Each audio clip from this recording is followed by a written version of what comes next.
क्या ठाना है आपने? इस बार ठाना पीओके लेना, अखंड भारत का सब इंस्टेंट ट्रिपल तलाक, जो एक ऐसा मुद्दा था जो मुस्लिम समाज को खोखला कर रहा था, जो नामुमकिन था। मुस्लिम समाज कहता था जी हो ही नहीं सकता ऐसा, तो वो मुमकिन हो गया। वो कहते हैं पीओके हमारा है, पहले तो ये बता दे कि उनका पाकिस्तान भी है, वो तो हमने दान में दिया है तो उनका पाकिस्तान बना। दिखाई देगा 2024 के बाद ना देश में कोई हिंदू होगा ना देश में कोई मुसलमान होगा, सब भारतीय होंगे। इस बार क्या ठाना है आपने? इस बार ठाना पीओके लेना, अखंड भारत का सपना। कैसे लेना है, कैसे क्या करेंगे आप? देखिए एक बात सुनिए, हम जब ठानते हैं ना, आप हमारे काम देखते जाइए किस तरह से हम ये, वो कहते हैं जन जन अभियान, हम इसको मतलब बनाएंगे, जमीन पर उतारेंगे और जिस तरीके से सब एक हो जाए, ताकि जिस तरह से हमने राम मंदिर का जो मसला हल करवाया खामोशी से बिना खून बहाए हल हो गया, इसी तरह से ये भी हल हो जाएगा। लेकिन लोग कह रहे हैं कि राम मंदिर के फैसले से बहुत सारे लोग खुश नहीं हैं। देखिए इतने करोड़ की जनसंख्या वाला देश, कुछ तो ना खुश होंगे यार। ऐसा तो नहीं हो सकता कि ये जन्नत बन जाए दुनिया में ही।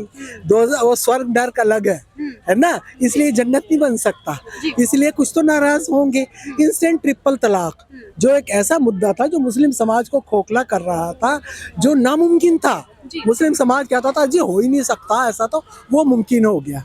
ठीक है, तो एक तो हमारे प्रधानमंत्री जी जो है, ऐसे भी प्रधानमंत्री से पाकिस्तान पूरी तरीके से डरता है। नहीं डरता है। देखिए एक बात सुनो, उसे मजबूर कर देंगे कि हमें जंग भी ना करनी पड़े और वो हमसे जो है सुलह करे।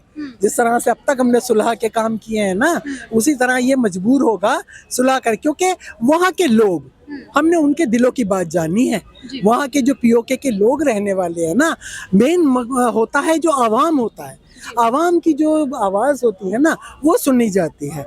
तो यहाँ का जो आवाम है उसको वो कहते हैं ना, एक एक भारतीय ने ठाना है कि पीओके हमारा है। इसी तरह पीओके वाले जो लोग वहाँ रहते हैं वो भी बहुत परेशान हैं, त्रस्त हैं। वो भी चाहते हैं कि हम भी तरक्की करें, हम भी जो भारत जैसे मुल्क के साथ जुड़कर आगे बढ़ें, तरक्की करें और सुकून शांति मतलब वहाँ पर हो, वो ये चाहते हैं। तो इसलिए हम मिलके काम करेंगे।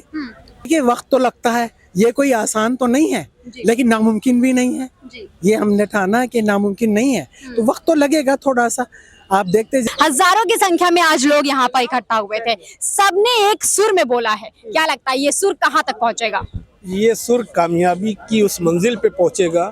जो जुमला नहीं हकीकत थी कि एक चीज कही जाती है कि मोदी है तो मुमकिन है, तो आज आप मोदी जी के भरोसे चल रहे हैं और आगे मोदी जी आपका साथ देंगे? नहीं, बिल्कुल। देखिए अब देश, ये 5 उंगलियां हैं, ये मुट्ठी मजबूत बंद होना है, क्योंकि अब हमारी सरहदें खत्म हो गई।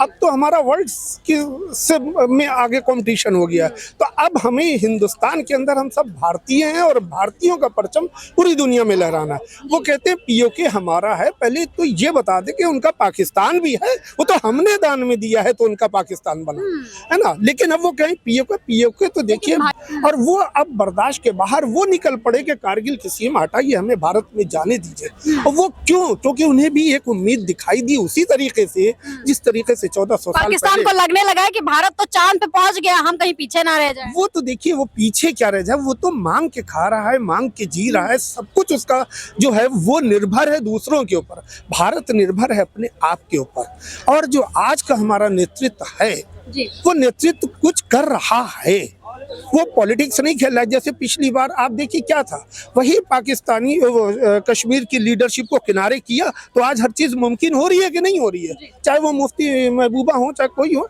ये सब रोके हुए थी, एक डराती थी, दहलाती थी। लेकिन मोदी जी के पास वो ब्रेन है, वो एक टैंक है जो बहुत कुछ आपको ग्रेजुअली दिखाई देगा करते हुए। और देश जिस स्पीड से बढ़ रहा है, आपको बहुत, आप यूँ देखिए कि ओवरऑल इस वक्त आप जो पहिया है विकास का, वो रुकने का नाम नहीं लेगा। अब उसके ऊपर काम हो रहा है कि जिस देश में आपका ट्रक का पहिया चलता रहेगा, चाहे धीमी गति से। अब आप देखिए कितनी तेज रोड का विकास हो रहा है। रोड के विकास का मतलब है कि व्यवसाय का विकास होगा। व्यवसाय के विकास का मतलब ये होगा कि हम जन जन तक पहुंच जाएंगी वो योजनाएं जो अभी तक नहीं पहुंचती थी, क्योंकि कुछ पार्टियों का ये खुला हुआ कहना था कि हम जो वहां से भेजते हैं नीचे जाता है 10%। तो अब कम से कम ये तो है कि एक पढ़ा लिखा वर्ग मुस्लिम में भी सामने आया और उस चीज़ को अप्रिशिएट किया जा रहा है सेंट्रल लीडरशिप के द्वारा। क्योंकि इसलिए कि भैया उन्होंने ही तो कहा था कि मैं, मोदी जी का ये एक जुमला था कि मैं एक हाथ में चाहता हूँ मुसलमान के कुरान हो और एक हाथ में कंप्यूटर हो।